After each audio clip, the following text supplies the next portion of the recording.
terkait berbicara dengan tujuan, memimpin dengan identitas. Nah, di dalam pembahasan tadi ada beberapa yang saya catat. Yang pertama itu terkait kepemimpinan dan identitas, yang dimana kepemimpinan bukan sekedar posisi formal, tapi melainkan tentang bagaimana kita menghargai sebuah proses. Terus sebelum memimpin orang lain, kita harus memperkuat identitas sebelum kepemimpinan. Identitas adalah nilai-nilai yang kita pegang cara kita mengambil sebuah keputusan. Terus tadi juga membahas terkait ciri orang yang menghargai proses, yang dimana ada 4. Yang pertama itu adalah tangguh, yang dimana tidak mudah terpengaruh dan lebih tahan terhadap kritikan. Terus yang kedua ada konsisten, tetap teguh pada tujuan. Terus yang ketiga ada paham prioritas, yang dimana kita harus tahu apa yang harus didahului atau apa yang harus didahulukan. Terus yang keempat ada rendah hati, yang dimana menyadari bahwa tidak ada manusia yang sempurna. Nah, selanjutnya juga Kak Afita membahas terkait cara membangun identitas diri, yang dimana yang pertama itu ada nilai. Kita harus tanya dulu kepada diri kita sendiri, apa prinsip hidup kita gitu, apa prinsip hidup kamu. Nah, kita harus tanyakan hal tersebut supaya kita tahu cara membangun identitas diri kita. Terus yang kedua kekuatan, yang dimana kita harus tanyakan kepada diri kita, apa kelebihan unik kita, apa kelebihan yang terunik yang ada dalam diri kita itu sendiri gitu. Terus yang ketiga ada fokus, yang dimana apa pesan utama yang ingin kita sampaikan, atau apa pesan yang ingin kamu bawa gitu untuk ditahui sama orang gitu. Nah, selanjutnya juga membahas terkait berbicara dengan proses atau komunikasi bermakna, di mana komunikasi yang berdampak bukan diukur dari seberapa keras suaranya, tetapi melainkan seberapa dalamnya makna yang kita sampaikan gitu. Nah, adapun salah satu quotes atau salah satu kata-kata dari kami sendiri yang ada dalam materinya tadi, yang dimana suara tanpa aksi hanyalah wacana, aksi tanpa nilai sama dengan kehilangan arah gitu.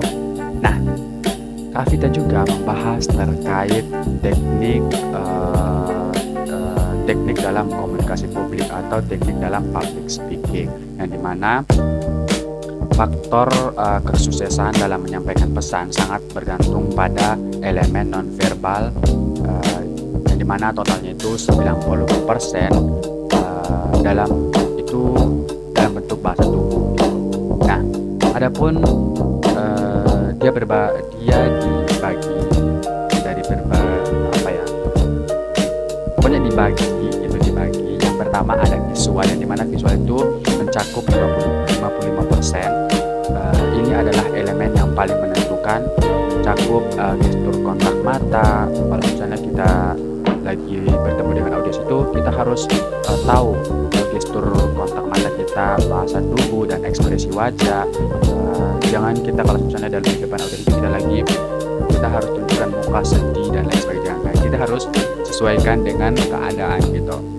Nah, terus yang kedua ada vokal, yang dimana vokal ini dia masuk di 38%, yang dimana mencakup intonasi, terus artikulasi atau kejelasan pengucapan, terus tempo, volume, jeda, serta smiling voice atau berbicara dengan nada ramah atau tersenyum gitu.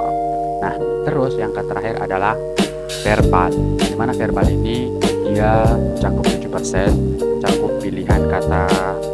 Kita harus menentukan kata atau kalimat yang kita sampaikan itu supaya bisa dipahami oleh audiens, cepat dipahami sama audiens. Nah, yang terakhir itu membahas terkait saatnya kamu beraksi, saatnya kita untuk bersuara gitu, saatnya kita untuk memulai. Dimana ada 3 untuk menjadi pemimpin yang komunikatif di masa sekarang itu. Lakukan 3 hal ini. Yang pertama adalah kenali nilai dalam hidupmu, kenali nilai-nilai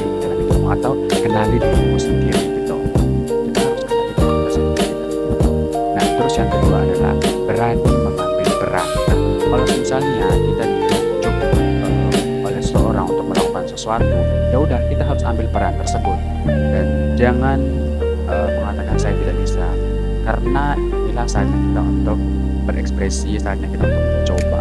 Yang terakhir adalah teruslah berlatih dalam berkomunikasi. Jadi kita harus berlatih terus dalam sebuah komunikasi supaya komunikasi kita itu tetap lancar, tetap baik komunikasinya gitu. Nah, itulah beberapa yang aku pahami terkait materi yang dibawakan oleh Kak Afida.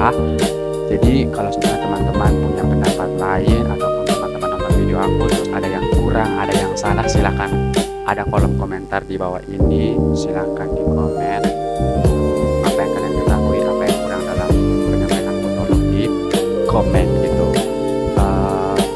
Yang aku sampaikan itu aku sampaikan sesuai dengan yang aku catat itu aku sendiri guys, aku sudah simpan di Word. Jadi aku buat video itu sesuai dengan apa yang aku catat, jadi sesuai apa yang aku sampaikan gitu, sesuai dengan yang aku catat.